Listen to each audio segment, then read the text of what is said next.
টলিউডের গণ্ডি পেরিয়ে হিন্দি ধারাবাহিকেও বেশ নজর কেড়েছেন দেবচন্দ্রিমা সিংহ রায়। কাজের প্রতি তিনি বরাবরই ভীষণ মনোযোগী। সিঙ্গুর থেকে কলকাতায় এসে বাংলা টেলিভিশন ও টলিউড দুনিয়ায় পায়ের তলার মাটি শক্ত করেছেন অভিনেত্রী। তারপর মুম্বাইতে হিন্দি কাজের অফার পান দেবচন্দ্রিমা। সেখানেও তিনি বেশ জনপ্রিয় হয়ে ওঠেন নিজের কাজের গুণে।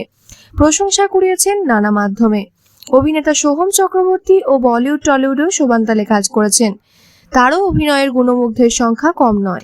এবার জুটি বাঁধছেন সোহম মজুমদার ও দেবচন্দ্রিমা সিংহ রায়। রাজা চন্দ্রের পরিচালনায় জি5-এ আসতে চলেছে তাদের নতুন ওয়েব সিরিজ।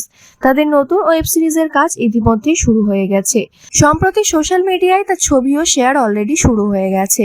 সেই ছবি দেখে বোঝা যাচ্ছে সিরিজের আউটডোর শুটিং চলছে। সেই ছবি সেই লোকেশনেই তোলা। এই সিরিজের আগেও দেবচন্দ্রিমা কিছু বাংলা সিরিজে কাজ করেছেন। এর আগে পরিণীতা, প্রেমে পড়া, বারণেস মতো সিরিজে কাজ করে প্রশংসা কুড়িয়েছেন অভিনেত্রী।